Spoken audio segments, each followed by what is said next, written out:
Support for WUWM podcast comes from Hop Harvest and Vine and Good Harvest Market in Pewaukee, part of One Destination, combining farm-to-table dining, local craft beers, and organic groceries under one roof. More at goodharvestmarket.com.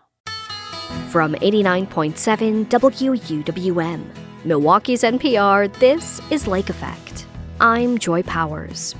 Today, we'll look at how a battle over the use of facial recognition technology by local law enforcement has played out over the last year. Then, in our latest economic check-in, we'll hear from a man who has recently found a new job, but is still concerned about rising costs. I think that not just me, but I think all Americans are feeling it, especially at the gas pumps and especially with what's going on in the Middle East right now and the war with Iran. Plus, we'll chat with a Wisconsin Olympian and learn about her experience in Milano Cortina. Biathlon is so popular in Europe, so it was really cool to be able to experience that with people who came over to watch the Olympics and for them to see how big and how important our sport really is, because it's not very popular in the United States. All of that is coming up on Lake Effect. This is Lake Effect from 89.7 WUWM, Milwaukee's NPR. I'm Joy Powers, and thank you so much for joining us. Over the past year, the city of Milwaukee has been wrestling with the use of facial recognition technology. This is tech that some law enforcement agencies use to assist in investigations, using surveillance footage. The Milwaukee Police Department has used the technology without clear guidelines in place, and community members have pushed back. This debate has played out online, in the streets, and in boardrooms inside City Hall. WUWM reporters Eddie Morales and Jimmy Gutierrez trace the recent battle over facial recognition technology and examine how the community has responded. So there's a story we've been keeping an eye out for, I feel like the last year or so, which a lot of people have been following. A lot of people have been going to community meetings, speaking up in those meetings, and we're talking about FRT, facial recognition technology. Right. So a quick explainer. FRT is basically tech that some law enforcement agencies use to assist in investigations, and that uses surveillance footage. Think security cameras, ring cams, things like that. Mm-hmm. That compares it to a database of photos like mugshots, so all to identify suspects. But a lot of agencies have used that tech without guardrails. Right, and Milwaukee is no different, which, if we're just going to get into it, let's rewind to the Fire and Police Commission meeting from February 5th of this year. Hello, everyone. Thank you so much for joining us this evening. Okay, as you can kind of hear, the room inside City Hall is packed. The hallway leading into that room is packed, and that's where I found tables set up with food and water, and that should have been a dead giveaway that this meeting would last 5 hours. As I mentioned, we will begin with item number 1, public comment. For those who would like to speak in our... One reason why there were so many people was because a bunch of community organizations and just regular people following this issue had circled this date. FRT was on the agenda, and Milwaukee Police Department brass would be there to talk about it. And some background on MPD's FRT policy at the time was that we knew they had used it in the past, in a limited number of cases. Well, that is what we thought, until Commissioner Chrissy Fung started to question police leadership. Okay, thank you. I'm a little confused. As you mentioned, you had sent... She asked Chief Jeff Norman about the department's past use. Then MPD Chief of Staff Heather Huff stepped in. And then finally, Fung got to Paul Lau, department inspector. And there was a revelation. Okay, thank you. Just to clarify, is the practice still continuing? As needed right now, we are using, yes. What we learned that night is not only had MPD been using or borrowing FRT in investigations basically this whole time, they've done so without any internal procedures. I did not know prior to just now that you guys were still borrowing FRT, and I don't think that's acceptable. This is Bree Spencer, another FPC commissioner. My trust is diminished. I don't think this is the right move. I feel like to me, more than the minutia of FRT, even if FRT was the best thing ever, which it's not, if the community was coming with this energy to tell me they didn't want this, then that's it for me. So the meeting eventually ends. And the next day, big news drops. Yeah, MPD walked back their policy, stating basically that they were putting to bed any use or conversations about FRT use by the department, for now. And that's where we are now, about 2 months after the Fire and Police Commission meeting. So we wanted to look at how this happened, which could be one of the most successful community organizing efforts in recent history. How did the community win their fight against FRT? When we talk about community members and organizations pushing against MPD's FRT use, there is someone you should meet. My name is Amanda Merkway, and I am the advocacy director at the ACLU of Wisconsin.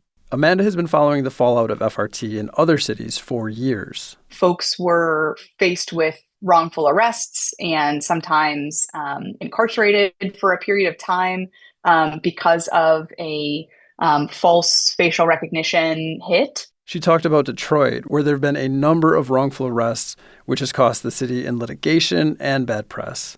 There's Robert Williams, one of the first cases, who spent 30 hours in jail for a false match. Portia Woodruff had police show up at her door, handcuff her as she was getting her daughters ready for school. At the time, she was also 8 months pregnant. Amanda says a common problem with this technology is that it's just not really good at its job, which is identifying people. And we know that there is profound racial bias. And so it wasn't a coincidence that almost every single one of the known false matches, so to speak, from FRT that led to wrongful arrests were of Black people. While all this is going on in Detroit, things seemed quiet in Milwaukee.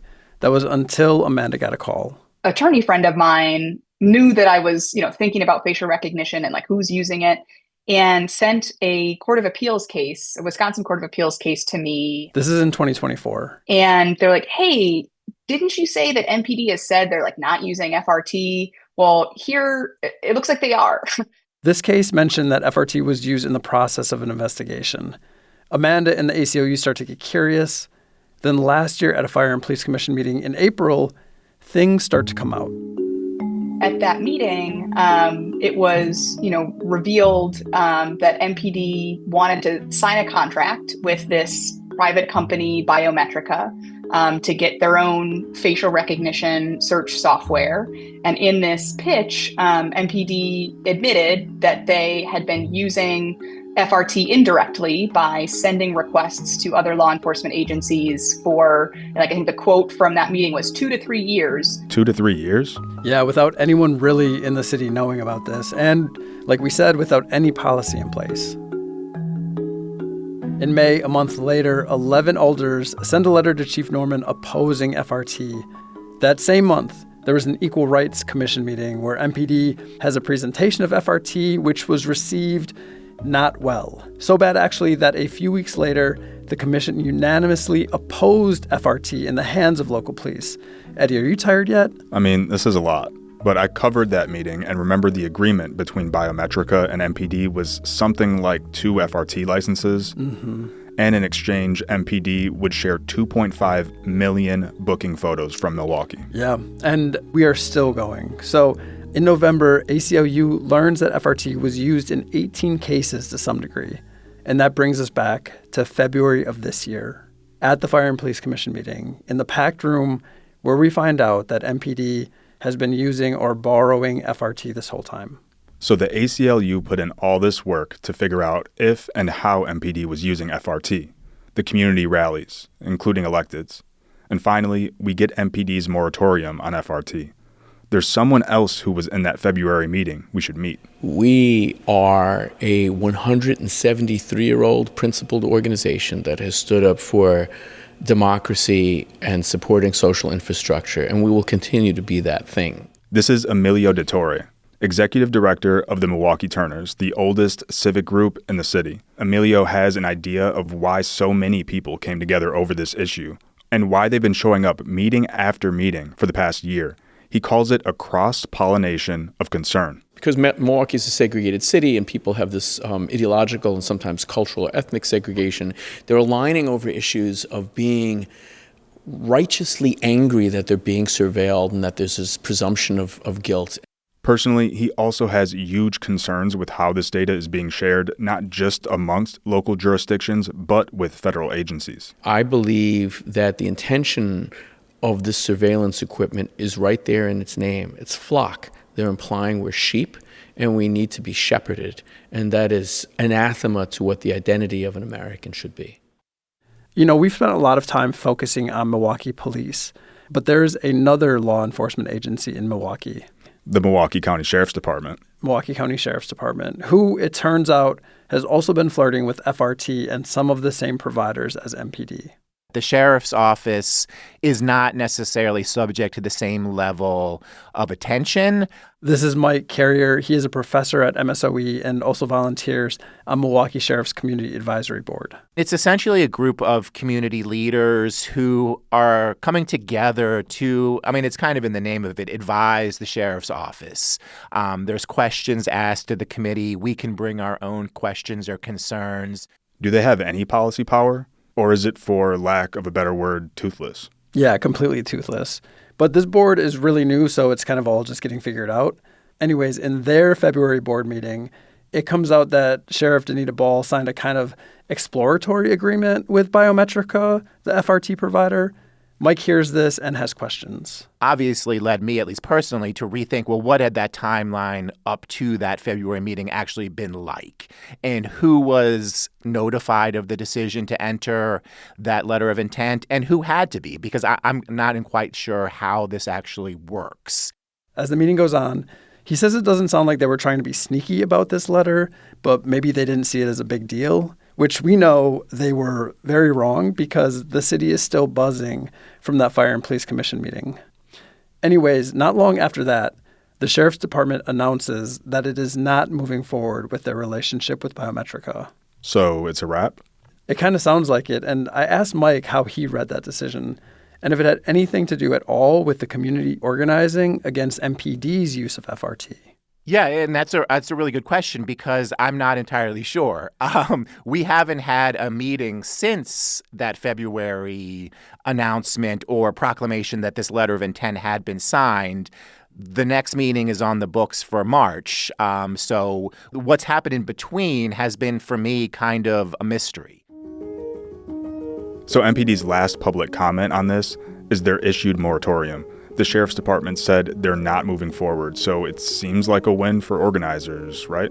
So when it comes to the Sheriff's Department, the advisory board's March meeting was canceled, so Mike won't know more about the sheriff's position until their April meeting, which is open to the public like the FPC meetings. Mike did say he thinks the police department's decision did have some kind of impact on the sheriff's decision. So it feels like community organizers and the people who have been fighting this really did make it happen, at least for now. True, because the other thing we both heard throughout the year from MPD was that they see FRT as a, quote, useful tool for investigations. And even with the public pressure, Chief Norman has said basically in that February FPC meeting that it's almost inevitable it'll become a part of their toolkit. And that's what Amanda Merkway and the ACLU are planning on. Emilio and Turner's too. So they're going to keep watching this. And same with the other community groups I spoke with who've been faithfully showing up to these meetings, among other groups, Milwaukee Alliance and Milwaukee for Palestine. Yeah, I think the final thing to bring up here is that we did hear from a couple of the commissioners on the Fire and Police Commission. They said that when the public shows up and packs a room like it did earlier this year and all last year, it absolutely changes things. It changes the power dynamics. So even though the FPC has lost a lot of its power, and the Sheriff's Advisory Board is there to simply advise, people showing up and speaking out does make a difference.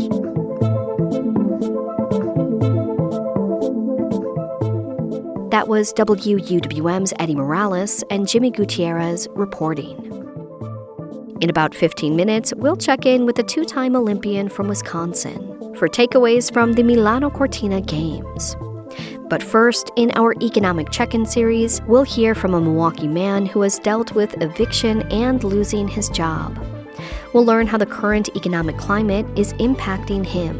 That's coming up on Lake Effect on 89.7 WUWM, Milwaukee's NPR.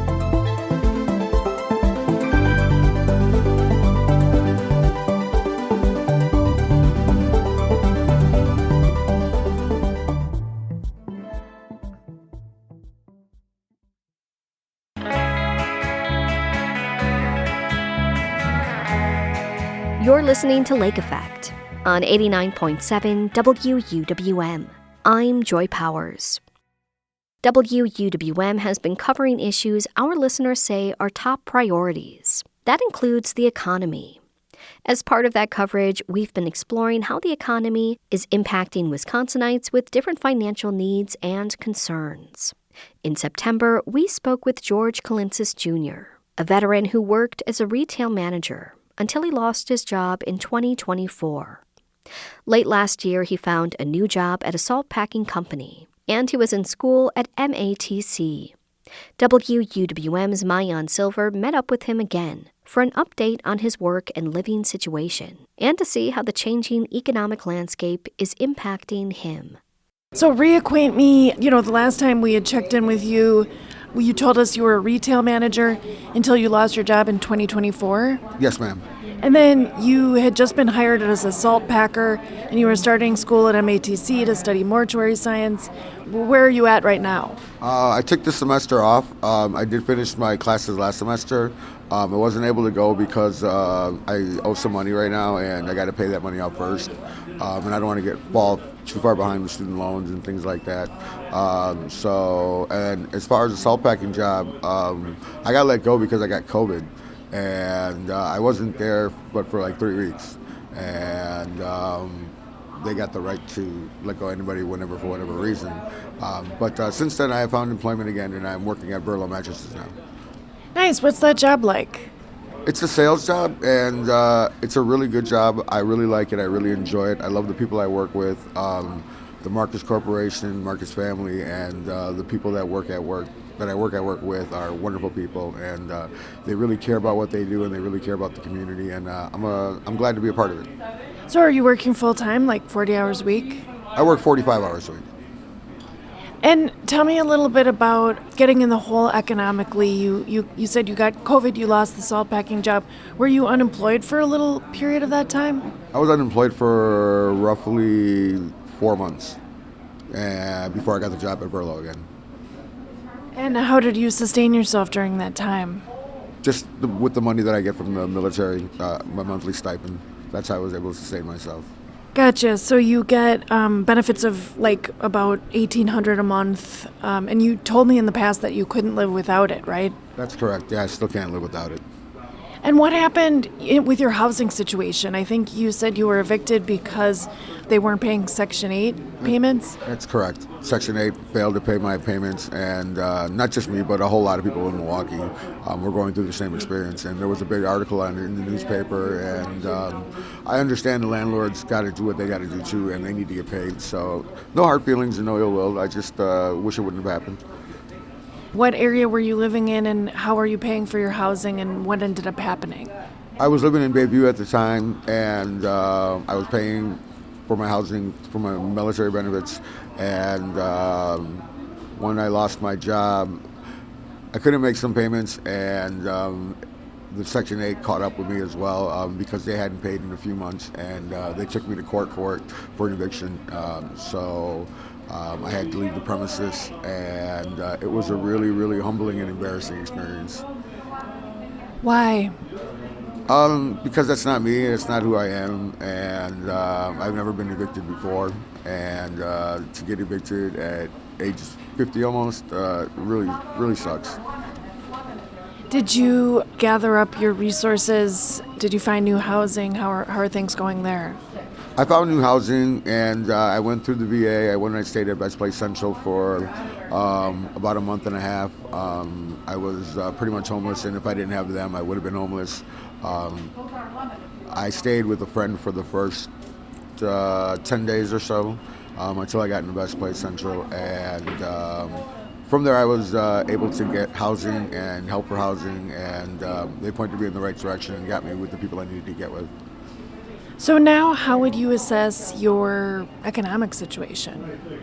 My economic situation right now, it's finally starting to improve, and I'm just really, really blessed that I found a good job with a great company again, and I'm really happy with the situation that I'm in right now.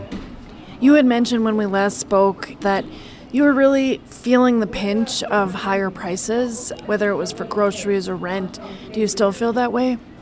Yes, I do, and I think that not just me, but I think all Americans are feeling it, especially at the gas pumps, and especially with what's going on in the Middle East right now and the war with Iran. It's raising the price on pretty much everyday household items and food and groceries and gas, and it's just not a good situation right now. Last time I talked with you, you said that President Trump is doing a great job. Do you still feel that way? Absolutely. I think that he has the hardest job in the world, and he is every move that he makes is under a microscope, and nobody would want his job that was sane, and to be under that kind of scrutiny all the time and pressure. We have to help out everybody when there's a crisis. We're the first to go and help people out all over the world, as well as try to police a lot of things that are going on that aren't right. And no, I wouldn't want his job at all, and I think he's doing a fantastic job, and I think that people need to come together, especially right now, and try to figure out a solution to some of the problems that are going on here at home. Well, one of the things you had said last time we spoke was that mass layoffs at the VA in 2025 and the Trump administration's shift to privatize care, that was affecting you as there were fewer staff with larger caseloads and less programming. What's that like now for you? It's still unfortunately the same. Nothing's really changed since then. You used to be able to get psychiatry appointments twice a month. Now they've cut them down to once a month. I used to be able to go every other week. My therapist, luckily, has let me see her once a week, which is really, really nice because it's at her discretion. And I wish it was. I wish things were better, but they are what they are right now. And you had mentioned that you support the Trump administration. Do you feel like any policy changes from his administration or from state governments have personally affected you? Well, I'm a veteran first and foremost, and I'm never going to speak bad about the president just because he's the commander-in-chief, and he has to deal with a lot of issues that people don't know and don't understand, and we could never really know and never really understand. There's a lot of backdoor stuff that goes on. There's a lot of stuff that we don't know about, and who knows if we're getting the truth or we're not getting the truth. So I try to deal with it the best way I can. And specifically, any federal or state policies, have you felt them in your own life? Yes, I feel that them cutting the federal funding at the VA, there's a lot of veterans out there that aren't getting the need and the care that they should be getting right now, especially a lot of veterans that came back suffering from PTSD and mental health issues.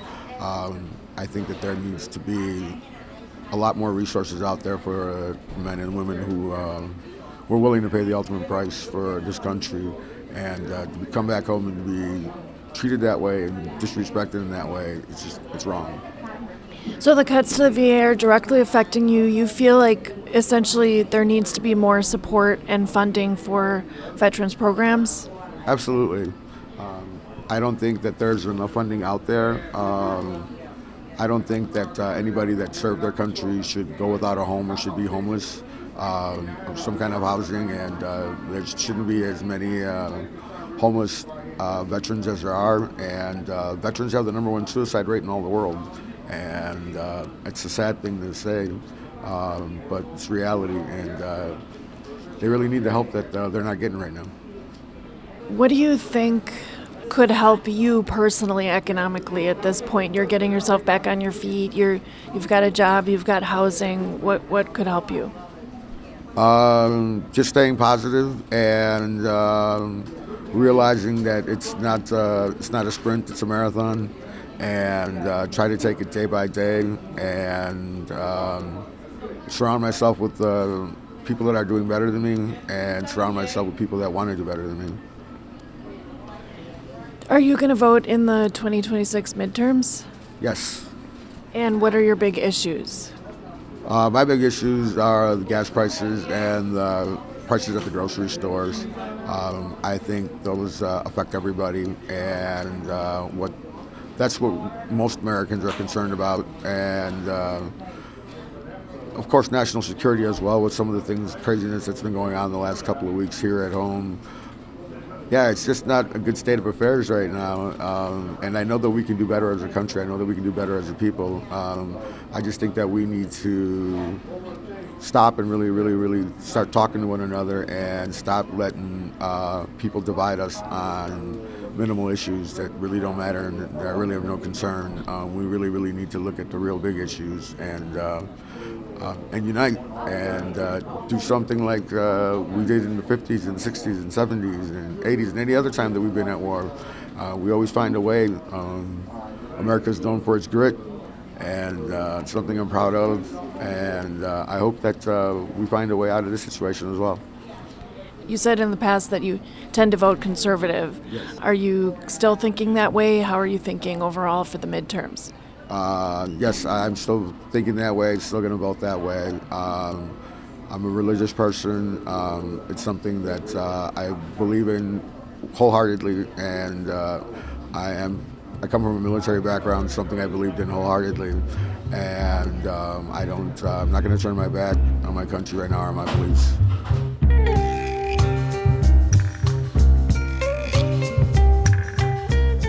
George Clintus Jr. is a Milwaukee veteran who's been looking for jobs over the past year.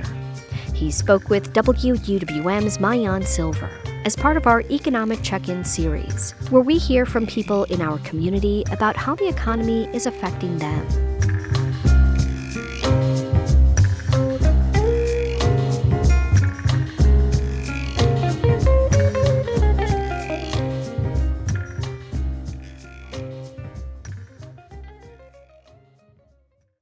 Back in January, we spoke with Olympian and Army National Guard Staff Sergeant Deidre Irwin ahead of the 2026 Games in Milano Cortina. Irwin, who's from Pulaski, Wisconsin, was excited to compete in her second Olympics as a biathlete and her first Games that weren't restricted to spectators due to the coronavirus pandemic.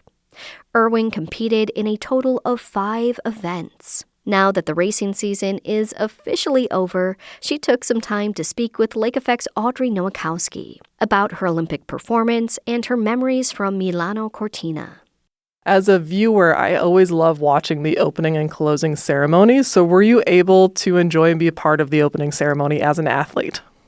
This time, I decided not to go to the opening ceremony. We were in a pretty remote village that wasn't one of the remote villages that was having the opening ceremonies. But I kind of wish I would have gone now. We would have been able to go to Cortina, and I saw Snoop Dogg there, and I was like, oh no, I missed my chance. Oh no. So I was a little bummed about that. But I mean, I was racing in the first race a couple days later, so I wanted to make sure I was ready for that. So I missed the opening ceremonies this time, but I made sure to go to the closing because when else am I going to be able to go walk through that beautiful Coliseum in Verona? And it was a really cool experience. I got a selfie with Diplo and Major Lazer. So that was pretty cool. Incredible. It was one of those, like, I'm going to look back on that picture in like years and be like, what was that? Right. Was this my life at one point? Yeah. Well, let's talk about the logistics, especially when you have to race, like as soon as things kick off. So where were you staying primarily and what was kind of your mindset? How were you feeling physically going into that? Because there's so much traveling for your sport. So how did you try and prep yourself up for success? Yeah. I mean, we pretty much did the whole second trimester of the World Cup. And then I had maybe a week and a half before the Olympics, started. And we spent some time adjusting to altitude in a couple valleys over from Antholz in a valley called Ridnaun. And it was super nice, beautiful, great snow. But yeah, I was pretty tired from the second trimester of racing. And I think also a little like nervous, excited for the whole Olympic lead up and everything. So I got to Antholz maybe 3 or 4 days before opening ceremonies. And so we were in a really remote location. The only sport at our village, you could call it, was biathlon. So we had a couple of hotels in town that were, I guess, essentially the official Olympic village, but our team decided to get like what we call as our Olympic house. We had like an Airbnb that we were all staying in with our own chef and everything, really trying to mitigate sickness exposure, which is so important for our sport. And also just making sure we're eating food that we're comfortable with, food that we like, working pretty much on staying consistent to what we've done in the past. And so that was super nice, although a really different Olympic experience than in the past, being in the village and everything like that. So I definitely feel like I missed out a little bit on that, but it was also super nice to have all the comforts that we were used to. A chef that we've worked with in the past. We even taught him how to make tacos one night, so that was really cool. Watching an Italian chef cook tacos was really entertaining. But yeah, I mean, it was a different experience for sure doing the remote villages, but something I think that's going to be pretty common for Olympics going forward, because there's so much usefulness and environmental greatness about using venues that already exist, using, infrastructure that already exists, and not having to build everything like they did in Beijing and in Pyeongchang and most venues before that. So yeah, it was a different type of Olympics, but I really enjoyed how Milano Cortina pulled it off. I was still able to go up to Cortina, and I got to walk through the Olympic Village and go to where they were handing out the golden Corona bottles, and I got my face etched onto a Coca-Cola can. And, I got to experience a little bit of the Olympic Village for a day, which was really cool. So yeah, just a little different than Beijing, but honestly, it was kind of nice. Yeah, I was going to ask about that because Beijing, obviously, you can't really compare it to anything. It was a very unique period. It was during the pandemic. So, extra precautions, not the typical Olympic Village experience that we as viewers see or get inside looks into, right? But with your opportunity to be in Cortina for a bit, or even in your remote section where you were housed at for the most part, how was the energy? I imagine there's still just more people. There's actual spectators this time. What was it like to take that in? I mean, Antolz is a biathlon mecca of fans and people who love biathlon and love watching our sport. And so I think a lot of people were surprised to hear that we had the most attended sport, that we had the biggest stadium, that we had the most fans. But I wasn't surprised because it's every weekend for us.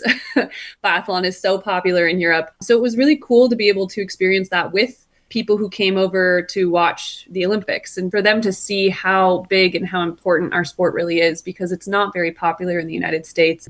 So being able to have, my command team from WCAP came, and they got to sit in the stadium and they got to just see how big and how much, fans and everybody loves our sport, and really just what it is to experience biathlon as, as spectators. And then for me as athletes, being able to have my family there, hearing my fiance in the crowd, losing his voice, screaming for me. Where you're like, I can't pick that person out. I know who that is.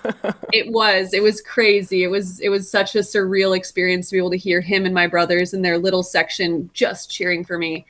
So it was a really incredible, for me, Olympics with my family and with all of the spectators, with all the people who really just love biathlon. It was really unique. It was really incredible to see how many people came out. And then, like I said, talking with NBC after and having them experience the bigness of biathlon, and I hope a lot of people back home saw that, and they saw, how passionate we are. And, even though we didn't get any medals this Olympics, how close we are and how we're fighting to compete against those bigger nations over in Europe. So it was a really, really amazing experience. Well, let's go through some of the events. And I'm speaking as I'm not a biathlete, but as a spectator, as a fan of watching the Olympics and sports. And I say y'all did great. I mean, you're still placing pretty much top of the pack, right? And there's so many people who race. And you did 5 events total, including a mixed relay to kick things off, where you secured 14th place. Now, was this your first mixed relay in an Olympic game? Yes. How was that for you? It was really cool. I mean, I think actually every person on our team, it was their first Olympic mixed relay. So we had a very, young team to experience that Olympic pressure. And I think we all handled it as best as we could. We had, a little bit of rough time on the range for a couple athletes, but I mean, that's just the Olympics. Everybody wants it so bad. They want to perform at their highest. And sometimes that pressure really gets to you, especially in a sport like biathlon, where the range means so much. So yeah, it wasn't our best result of the season, but I think that for all of us being our first Olympic mixed relay, it was a really cool experience. And, our team was really strong, and sometimes it doesn't always come together. So I'm really happy that after the Olympics, we had another shot at the mixed relay, and we did prove ourselves. We ended up getting on the podium for the first time ever in Otapa at a World Cup. And so, it just goes to show you that, we had the right team on the start line that day. We just missed a few targets and weren't really clicking. So it was a cool relay to be a part of. And, hopefully I get picked for the next one at the next Olympics. Yeah. It's impressive how many events you're doing. Some athletes go for their specialty right and they're done after that, but you are competing consistently. And the second event was the 15-kilometer individual. So can you walk me through how that race went and how you were feeling going into this race, especially since people knew you as one of the top finishers for Beijing? So how were you trying to set up your mental health in a way or your mindset going into that race?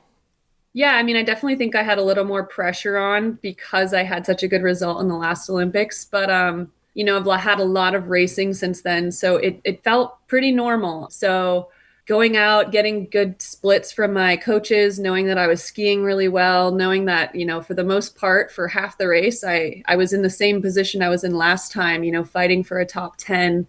Unfortunately, then all it takes is one stage where you miss two more shots and then kind of out of the mix for that. But I was really proud of that race. It's really hard to shoot 19 for 20 or 20 for 20 every single time in that race. So being able to shoot 17 for 20 and still get in the top 40. And I think that day I had a top 15 ski time. So there were a lot of really good elements to that race for me and still something I'm really proud of for sure. And I can only control my performance out there, and everybody else just had really, really great days. Well, and you said biathlon is this sport where every race is going to be different, and you're just working on those baseline consistencies. But let's give a shout out to your shooting performance in the 7.5 kilometer sprint.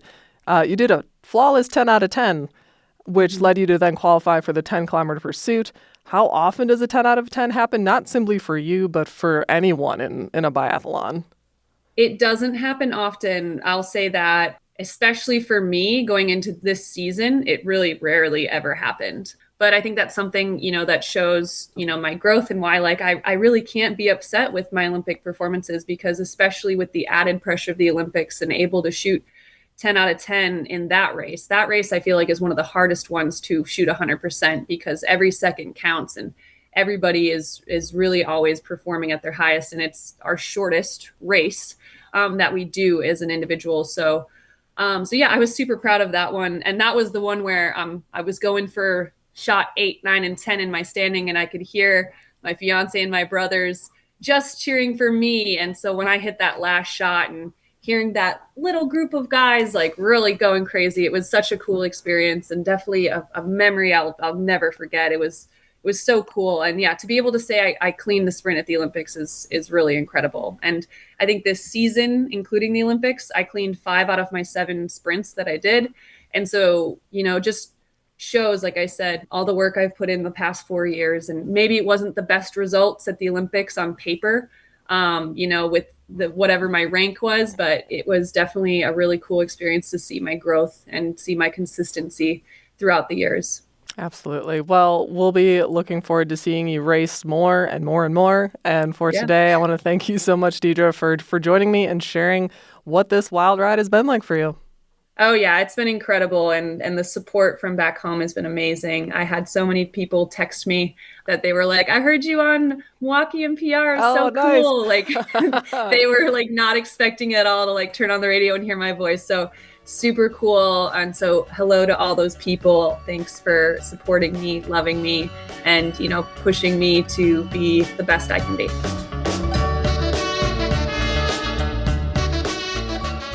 Staff Sergeant Deidre Irwin is a 2-time Olympian from Pulaski, Wisconsin. She joined Lake Effect's Audrey Nowakowski to talk about her experience as a biathlete at the Games. You can listen to more of their conversation at wuwm.com. There are lots of reasons to start a garden in the spring, and lots of ways that things can go wrong. We'll help you do it right with some tips and tricks from our Dig In contributor, Venus Williams. That's next on Lake Effect, on 89.7 WUWM, Milwaukee's NPR.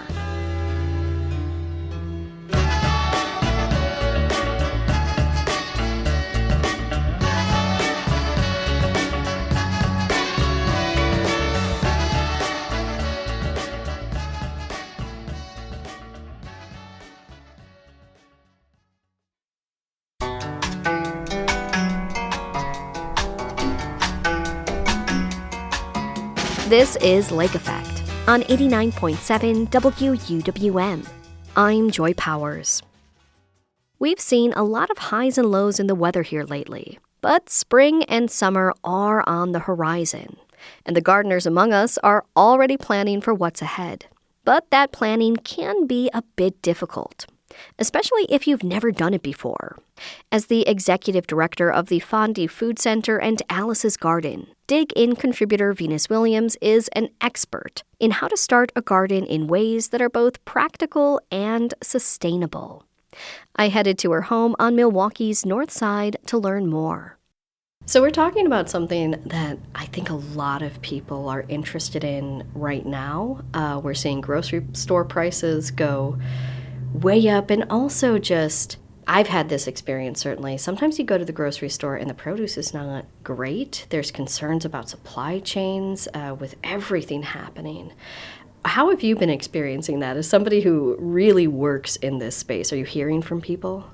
I have been saying over the past month that this once again feels like we are in the pandemic when it comes to the number of requests I am getting from especially people who live on the north side of Milwaukee who want a garden plot, or who want me to come out to their personal yard to tell them how they can transform it into a garden, and even schools. A lot of this is because of the grocery stores that have closed in the Milwaukee area, the north side of Milwaukee, and people are just not trusting in our current administration, and they just feel like also with the SNAP benefits being cut, people are wanting to grow food, but a lot of it is out of fear.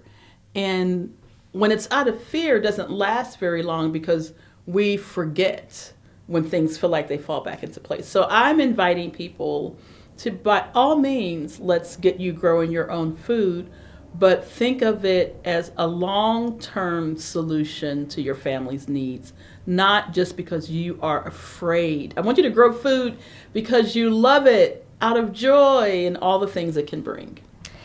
It is one of those things when you start growing food.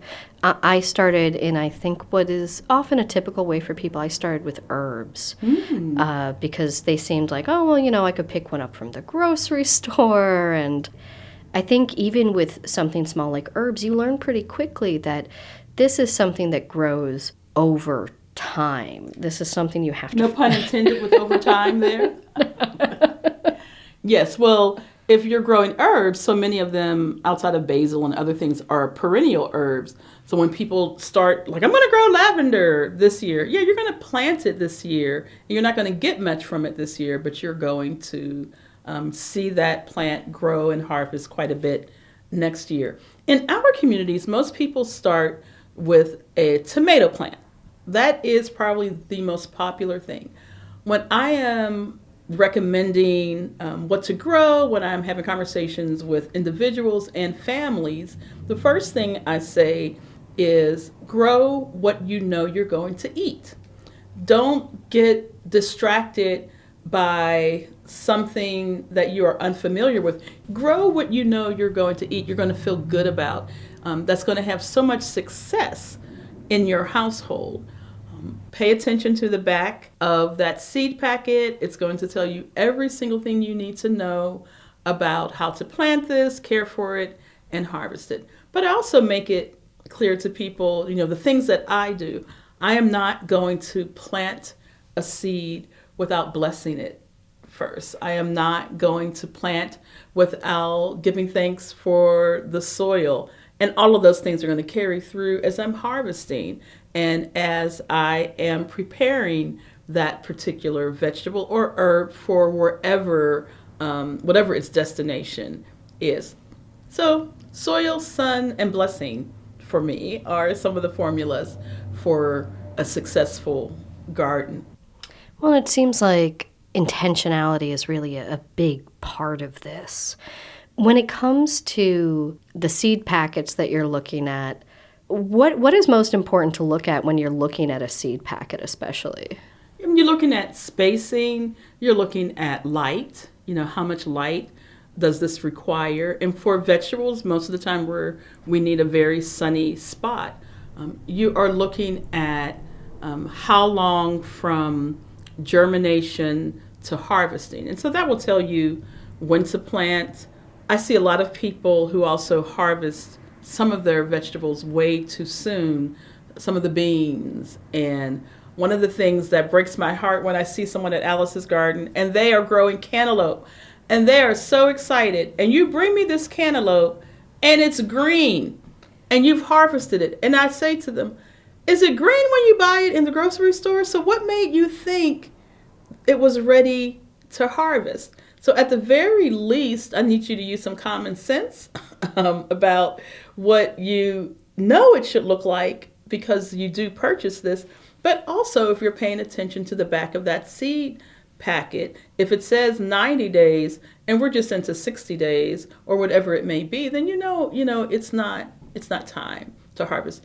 So it does take some understanding of how to lay out a garden, but there are so many resources out there and workshops and organizations in the Milwaukee area who can help with that. Well, and I know Alice's Garden has quite a bit of that kind of training and education.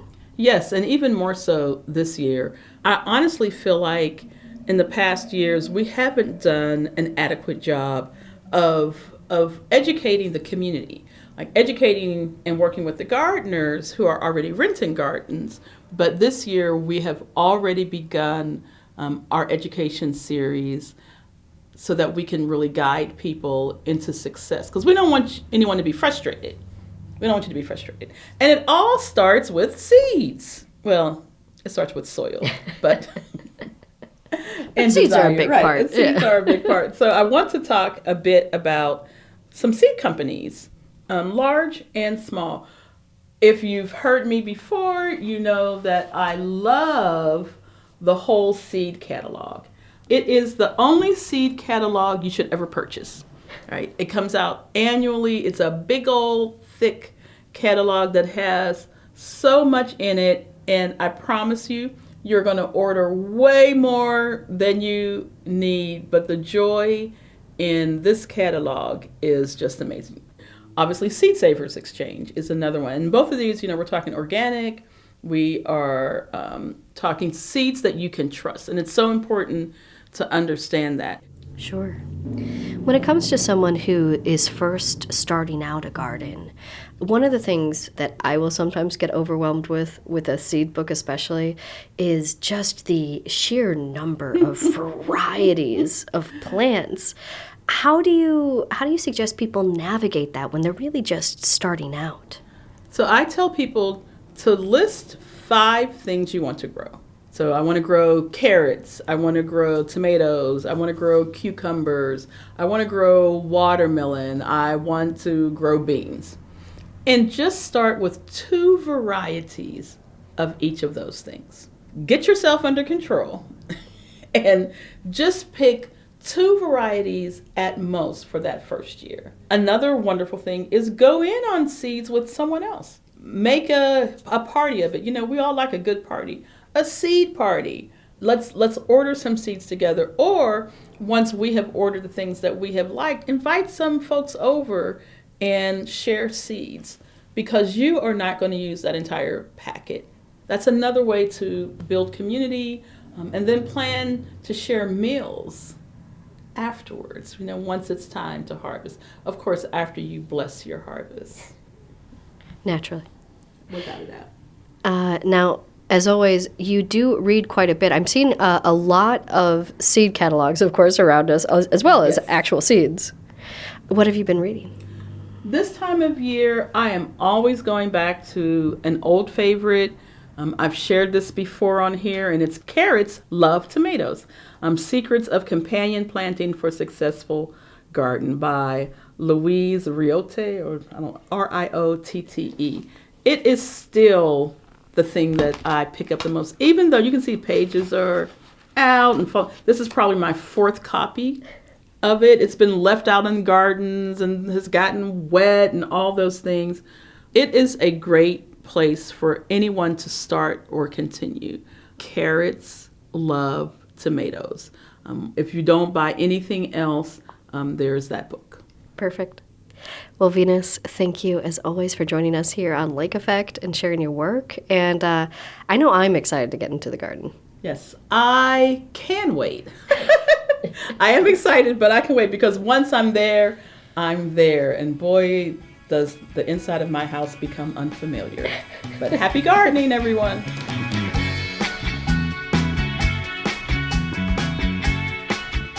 Venus Williams is the executive director of Alice's Garden and the Fondy Food Center. She regularly joins Lake Effect for a series we call Dig In. You can find our previous conversations at wuwm.com. And that wraps up today's show. Thank you so much for being here with us. I'm Joy Powers. If you missed any of Lake Effect this week, you can find all of our conversations at wuwm.com. If you'd like to take the show on the go, you can download the Lake Effect podcast wherever you get your podcasts. Tomorrow on Lake Effect, we'll learn how money for PFAS remediation will be distributed in Wisconsin and what it could mean for the communities dealing with these forever chemicals. Thanks so much for joining us right here on listener-supported 89.7 WUWM, Milwaukee's NPR.